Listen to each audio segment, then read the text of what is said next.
وہ ایک بھرپور نگاہ اس کے وجود پر ڈالتا کمینگی سے ہنستا ہوا بولا تھا، اپنی بکواس بند کرو جاہل انسان۔ اس کی نگاہ سے زرش کو بے ساختہ ڈر لگا تھا، مگر ہمت جتاتی وہ پھر بولی تھی، ہاں بلو رانی کو گھر چھوڑ کر آشیدے اور پتہ بھی کر کہاں رہتی ہے یہ؟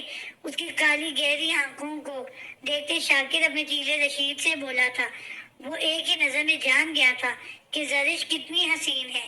خبردار جو ان آدمیوں کو میرے پیچھے بھیجا۔ وہ اس کی بات پر ڈر گئی تھی، تبھی اسے بولتے تیزی سے وہاں سے نکل گئی تھی، مگر شاکر کے اشارے پر شیدا ابھی اس کے پیچھے ہی گیا تھا۔ آمنہ تو اسے اکیلا چھوڑ کر بھاگ گئی تھی۔ اب اسے رہ رہ کر خود پر غصہ آ رہا تھا کہ کیوں وہ دوسروں کے پھڈے میں پڑی۔ زمن ہمیشہ اسے کہتی تھی، زرش اپنے کام سے کام رکھا کرو، مگر نہیں، اسے تو شوق تھا خدمت خلق کا، جس کا نتیجہ یہ نکلا تھا کہ وہ شاکر کی نظروں میں آ گئی تھی۔ زمل بی اے کر رہی تھی جبکہ زرش ایف اے میں تھی۔ دونوں ایک ہی کالج میں جاتی تھی، مگر آج زمل اس کے ساتھ نہیں گئی تھی، تبھی وہ کم عقل لڑکی پھنس گئی تھی۔ زرش کا رنگ صاف تھا، جبکہ اس کے کالے کمر تک بال اور کالی آنکھوں کے ساتھ باریک کٹاؤ دار ہونٹ اور اس کا نازک سراپا اس کو بے حد پرکشش بناتے تھے، جبکہ اس کے برعکس ہیزل براؤن آنکھوں والی زمل کی رنگت اس سے زیادہ صاف اور شفاف تھی۔ اس کے ہلکے براؤن رنگ کے بال تھے جو کمر سے نیچے تک جاتے تھے، جس کے زرش کے مقابلے میں زمل زیادہ بہادر تھی۔ زرش چونکہ اپنی ساری باتیں زمل کو بتاتی تھی، اس وجہ سے پہلے اس نے شاکر والی بات کو زمل کا بتانے کا سوچا تھا، مگر پتہ نہیں کیا سوچ کر اس نے وہ بات زمل سے چھپا لی تھی۔ کیا ہوا؟ ڈری ہوئی کیوں لگ رہی ہو؟ کسی نے کچھ کہا ہے؟ وہ جب گھبرائی گھر داخل ہوئی تو زمل نے اس سے پوچھا تھا، نہ بچو، وہ بس آج گرمی زیادہ ہے نا، اس وجہ سے وہ صفائی سے جھوٹ بول گئی، مگر یہ جھوٹ زیادہ دیر چھپا نہ رہ سکا۔ ایک دن بعد ہی شاکر اپنے 3 آدمیوں کے ساتھ زرش کا رشتہ لینے مولوی صاحب کے پاس پہنچ گیا تھا، جنہوں نے اس کا گنڈے والا حلیہ دیکھتے ہی انکار کر دیا تھا، مگر وہ انہیں دھمکا کر چلا گیا تھا۔ مولوی صاحب کے انکار آپ کی بیٹی پر بہت بھاری پڑے گا۔ وہ غصے سے بھگتا چلا گیا تھا۔ مولوی علیم الدین نے اپنا گھر آ کر پیار سے زرش سے پوچھا تھا، تب انہیں اور زمل کو اس کی بے وقوفی کا پتہ چلا تھا۔ زرش کے لیے علیم الدین ڈر گیا تھا، تبھی انہوں نے اس کو کالج کی بجائے گھر سے پڑھنے کا حکم دیا تھا، جس پر وہ پہلے تو مان ہی نہیں رہی تھی، مگر معاملے کی نزاکت کا احساس ہوا تب اسے جا کر اگلے دن ہی وہ زبردستی زمل کے ساتھ کالج کے لیے نکل گئی تھی۔ کالج جاتے ہوئے تو اسے کوئی رکاوٹ نہ ہوئی تھی، مگر اصل مصیبت کا سامنا تو اسے تب کرنا پڑا جب وہ زمل کے ساتھ واپس آ رہی تھی۔ میری بلو رانی، آج اتنے دنوں بعد دیر رات کروایا ہے، یہ آنکھیں ترس گئی ہیں اپنی بلو رانی کو دیکھنے کے لیے۔ شاکر بائک سے ان کا راستہ روکتا اترا تو زمل نے بے ساختہ زرش کو اپنے پیچھے چھپایا تھا۔ ہاں، میں شاید تمہیں پسند کر لیتا بلبل، مگر اب میرا دل اپنی بلو رانی پر آ گیا ہے۔ وہ خباثت سے زمل کو سرتاپا گھورتا بولا تھا۔ زمل نے غصے سے اسے دیکھا تھا۔ تم جیسے گندے کیڑے مکوڑے کی ایسی گندی سوچ سے میں اچھے سے واقف ہوں، اور پولیس تم جیسے لوگوں کا جو حال کرتی ہے نا، پھر وہ فوراً ہمیں باجی باجی بلاتے ہیں۔ وہ اسے باتوں میں پولیس کی دھمکی دیتی زرش کو سائڈ سے لے کر گزر گئی تھی۔ میری پیاری بلبل، جس پولیس کی تو بات کر رہی ہے نا، وہ ہمارے تلوے چاٹتی ہے، اور بہت جلد اپنی بلو رانی کو میں لے جاؤں گا، وہ اونچی آواز میں بولا تھا، جبکہ زمل اور زرش کے قدموں میں تیزی آ گئی تھی۔ وہ جو کیا ہوگا، وہ شخص میرا پیچھا نہیں چھوڑے گا، وہ روتی ہوئی زمل سے بولی تھی، مگر زمل نے اسے تسلی دیتے اسے اب گھر سے نکلنے سے منع کر دیا تھا۔ مولوی علیم الدین اپنی بیٹیوں کی ٹینشن میں بیمار پڑ گئے تھے، جس کی وجہ سے اب کم ہی اٹھ پاتے تھے۔ ان کے گھر بچے ٹیوشن پڑھنے آتے تھے جن سے ان کا گزارا ہو رہا تھا، لیکن سب محلے والوں کو شاکر کا پتہ چل گیا تھا، جس کی وجہ سے اب ان کے گھر بچے بھی بہت کم پڑھنے آتے تھے۔ سین چینج۔ دن بدن گرتی مولوی صاحب کی طبیعت سے زمل اور زرش کافی پریشان تھی۔ وہ دوائیوں سے بھی کوئی افاقہ نہ ہو رہا تھا۔ زمل میری بیٹی، مجھے لگتا ہے اپنی زندگی کا بھروسہ نہیں، پتہ نہیں یہ زیادہ مہلت دے یا نہ دے، مگر میں تم لوگوں کو محفوظ ہاتھوں میں سونپنا چاہتا ہوں۔ زرش کی مجھے بہت فکر رہتی ہے، میں جانتا ہوں تم مجھ سے بڑی ہو، لیکن میں نے زرش کے رشتے کی بات اپنے ایک شاگرد سے کی ہے، اس سے شادی کر کے یہاں سے لے جائے گا، اور تم بھی لاہور اپنی پھپھو ماجدہ کے پاس چلی جانا۔ ابا کیسی بات کر رہے ہیں؟ زرش ابھی بہت چھوٹی ہے، ہم ایسا کرتے ہیں کہ گھر بیچ کر لاہور چلے جاتے ہیں، اس نے جج سے مشورہ دیا تھا۔ زرش تمہاری نظروں میں چھوٹی ہوگی زمن، مگر وہ بچی نہیں ہے، اسے میری خاطر سمجھاؤ اور اس شادی کے لیے راضی کرو۔ اس جمعے کو مجید اپنی امی ابو کے ساتھ ہمارے گھر آ رہا ہے، نکاح اور رخصتی سادگی سے ہی ہوگی۔ مولوی علیم الدین اس کے سر پر ہاتھ رکھے ہوئے بولے تھے۔ زمن نے ان کی بات سمجھتے سر ہلایا تھا، وہ جانتی تھی شاکر اس کی بہن کو کبھی سکون سے جینے نہیں دے گا۔ زرش میری بات سنو، وہ کمرے میں داخل ہوتی زرش سے بولی تھی، جو دھلے ہوئے کپڑوں کو تہ لگا کر الماری میں رکھ رہی تھی۔ جی بجو، اس نے زمن کی طرف سوالیہ نگاہوں سے دیکھا تھا۔ اگر اماں زندہ ہوتی تو میری جگہ وہ تم سے بات کرتی، مگر اب یہ ذمہ داری ابا نے مجھے دی ہے۔ اس کا ہاتھ پکڑتے اپنے پاس بٹھاتے زمن نرم لہجے میں بولنا شروع ہوئی تھی۔ کیا بات ہے بجو، ایسا کیوں بول رہی ہیں؟ اس کا دل کسی بری خبر کا بتا دے رہا تھا۔ ابا نے تمہارا رشتہ اپنے شاگرد سے کر دیا ہے، اور جمعے کو تمہارا نکاح اور رخصتی ہے۔ وہ ایک ہی سانس میں بول گئی تھی۔ بجو، میں کوئی شادی وادی نہیں کروں گی۔ ابا ایسا کیوں کر رہے ہیں؟ وہ رو دینے کو تھی۔ زرش، کسی نہ کسی دن تو تمہاری شادی ہونی ہی تھی نا، اور اب ہو یا 2 سال بعد ایک ہی بات ہے۔ ابا اپنی زندگی میں ہی تمہیں رخصت کرنا چاہ رہے ہیں، انہیں ڈر ہے کہ ان کی زندگی مزید انہیں مہلت نہیں دیں گے۔ آخری بات پر زمن کا لہجہ سند گیا تھا۔ بجو، آپ کی شادی کا حق مجھ سے پہلے ہے۔ اس نے نم آنکھوں سے زمن کو دیکھا تھا۔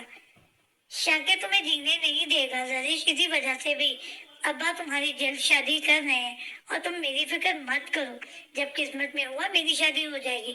اس کے سر پر لب رکھتی دھیمی آواز میں بولی تھی۔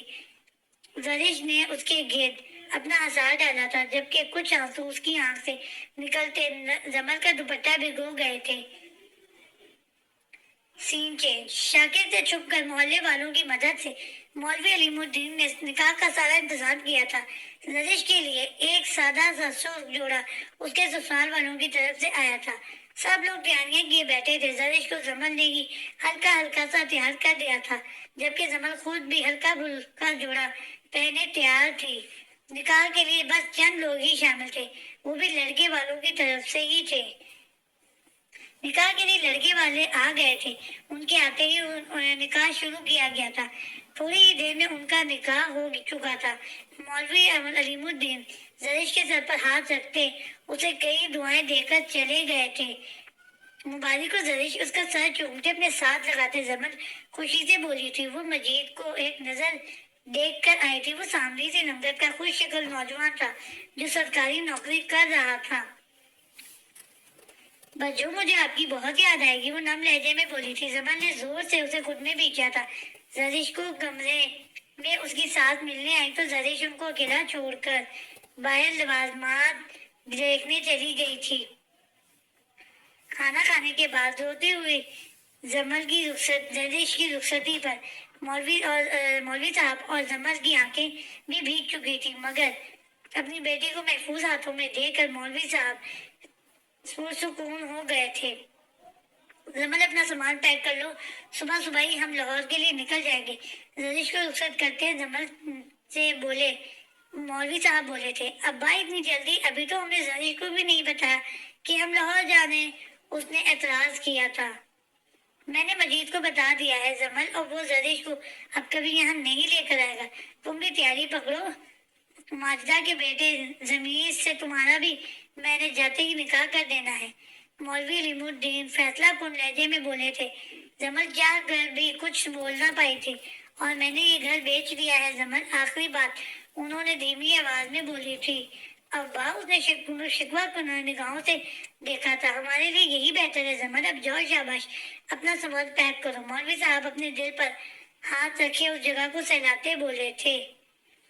ابا آپ نے دوائی لی؟ ان کو سینہ سہلاتے دیکھ کر اس نے پوچھا تھا، مگر ان کے نفی میں سر ہلانے پر جمل تیزی سے ان کی دوائی لینے گئی تھی۔ انہیں دوائی دیتی آرام کرنے کا بول کر جمل بھی اپنے کمرے میں چلی گئی تھی۔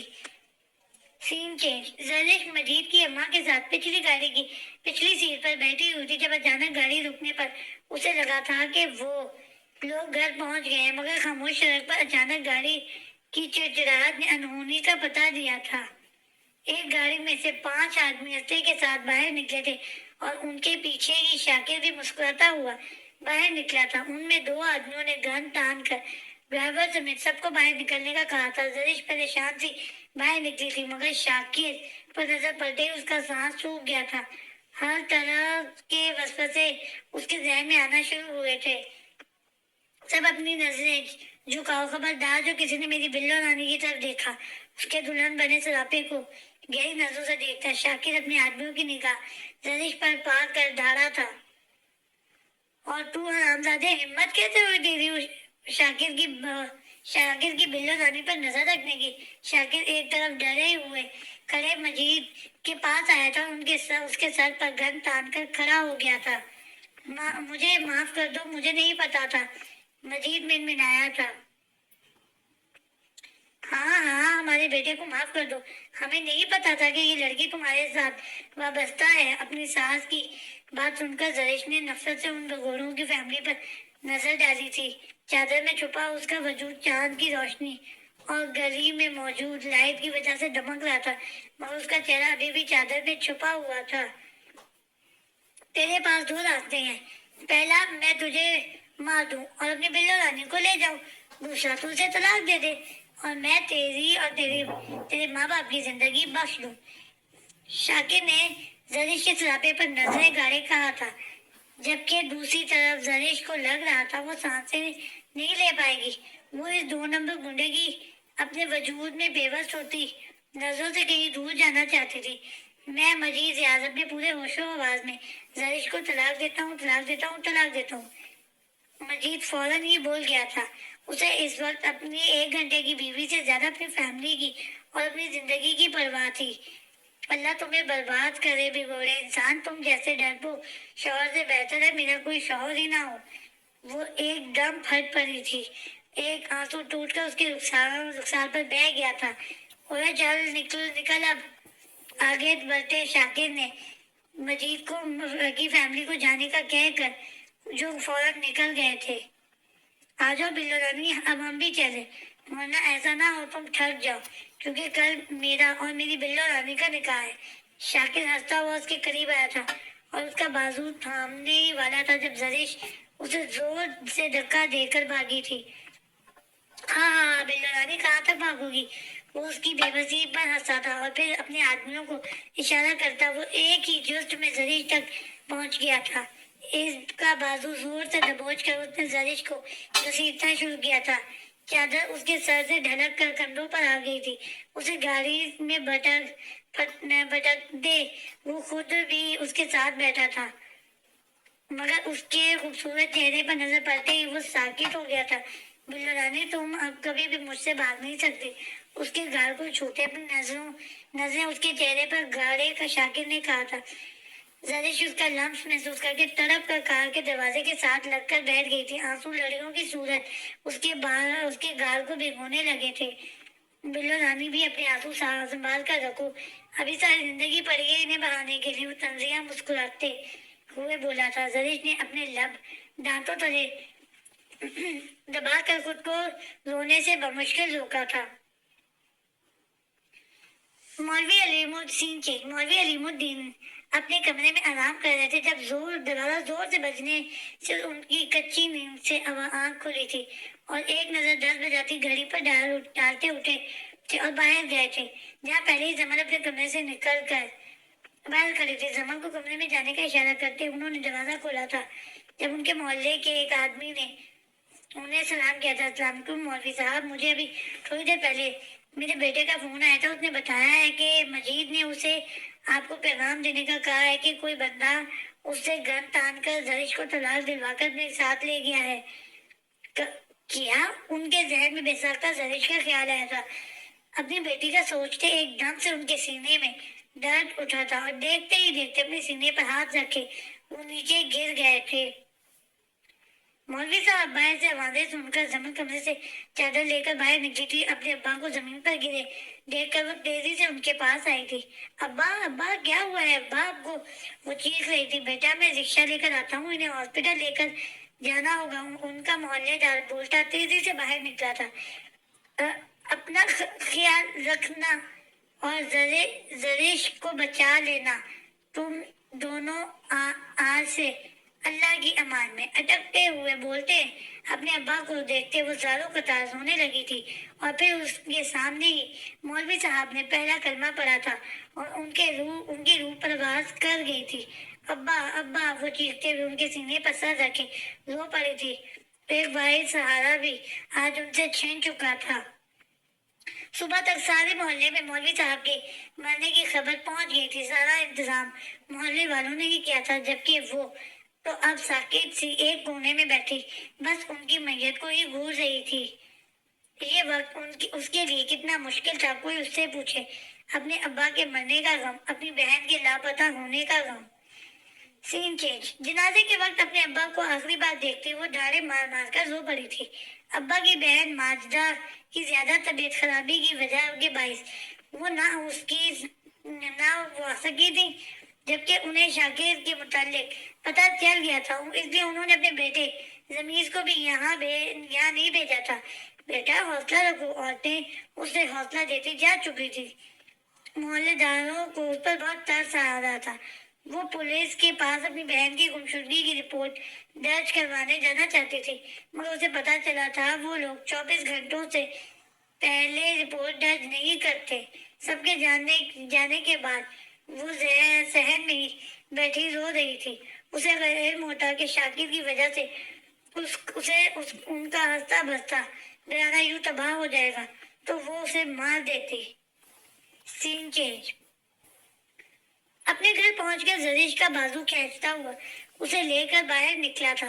زریش نے اپنے لب دبا کر سسکی روکی تھی۔ جو کانچ کی چوڑیاں اس کی کلائی میں تھی وہ ٹوٹ کر اس کی کلائی میں کھب رہی تھیں۔ زریش کی چادر اب تقریباً اس کندھوں سے ڈھلک کر زمین کی صفائی دے رہا تھا۔ بھائی دیکھیں اپنی ہونے والی بیوی کو لے کر آیا ہوں، وہ لاؤنج میں داخل ہوتے ہی اونچی آواز میں بولا تھا، اس بات سے بے خبر کہ وہاں پہلے ہی گہری خاموشی کا راج تھا۔ 3 لوگ صوفے پر کروفر سے بیٹھے تھے، جبکہ شاکر کا بھائی ان کے سامنے نظریں جھکائے کھڑا تھا۔ صوفے پر بیٹھی شخصیت کو دیکھ کر شاکر کا بھی منہ اچانک بند ہوا تھا۔ زریش اس کے رک جانے پر اپنے دوسرے ہاتھ سے چادر اٹھا کر اپنے کندھے پر اوڑھی تھی۔ اس نے آنسوؤں سے دھندلاتی نگاہوں سے سامنے دیکھا تھا، جہاں سب کی نظریں خود پر محسوس کر کے وہ سمٹ سی گئی تھی۔ وہ جو کبھی اس گھر سے بنا پردے کے نہ نکلی تھی، اب خود کو ان لوگوں کے سامنے بے پردہ پا کر گھٹی گھٹی آواز میں سسکیاں لے رہی تھی۔ وحشت زدہ سی خاموشی میں صرف اس کی سسکیاں ہی سنائی دے رہی تھیں۔ سر آپ کی پیمنٹ 2 دن تک میں دے دوں گا، شاکر کا بھائی اسلم منمنایا تھا۔ تمہیں پہلے ہی 1 ہفتے کی مہلت دی تھی اسلم، نظریں زریش پر گاڑے یزوان بھاری سنجیدہ آواز میں بولا تھا۔ اب مزید تمہیں وقت دینا ہمارے اصولوں کے خلاف ہے۔ اس کی آواز سن کر اسلم اور شاکر دونوں کا ہی سانس اٹکا تھا۔ سر شاکر نے کچھ بولنا چاہا تھا، جب اپنا ہاتھ اٹھا کر یزوان نے اسے کچھ بھی بولنے سے منع کیا تھا۔ جب 2 بڑے بات کر رہے ہیں تو چھوٹوں کو بیچ میں نہیں بولنا چاہیے۔ یزوان نے جیسے اس کا مذاق اڑایا تھا۔ شاکر نے غصے سے اپنی مٹھیاں بیچی تھیں۔ سر آپ پلیز ہمیں 1 ہفتہ مزید دے دیں، اسلم نے التجائیہ کہا تھا۔ اس نے 1 کروڑ روپے یزوان کو دینے تھے۔ ہمارے کام میں بات کی بہت اہمیت ہوتی ہے اسلم، اگر تم اپنی بات سے پھر گئے مطلب تم اصولوں والے بندے نہیں ہو۔ گہری آواز میں اسلم کو دیکھتے اس نے اسے یاد کروایا تھا، اور اصول توڑنے کی سزا تم جانتے ہو، خان تمہیں زندہ نہیں چھوڑے گا۔ اپنی جیب سے سگریٹ نکال کر سلگاتے اس نے اسے اس کی موت کی پروانے کی خبر سنائی تھی۔ سر پلیز خان کو مت بتائیے گا۔ وہ گڑگڑانے پر آ چکا تھا، کیونکہ خان بخشتا نہیں تھا اور معافی سے اسے سخت نفرت تھی۔ میں خان کو نہیں بتاؤں گا اور تمہیں 1 ہفتے کا مزید وقت دے دوں گا، مگر میری ایک شرط ہے۔ رضوان خان کی بات رضوان خان کی بات نے وہاں بیٹھے ہر شخص کو سانس روکنے پر مجبور کر دیا تھا۔ یہ سین تھوڑا لمبا ہے تو اس کو ہم کل سے کنٹینیو کریں گے۔ تو ایپیسوڈ 1 آپ کو کیسی لگی، لائک کریں، کمنٹ کریں اور سبسکرائب کریں اور اس پہ اپنا فیڈ بیک ضرور دیجیے گا۔ انشاءاللہ نیکسٹ ایپیسوڈ کل آئے گی۔ اپنا خیال رکھیے گا۔ اللہ حافظ۔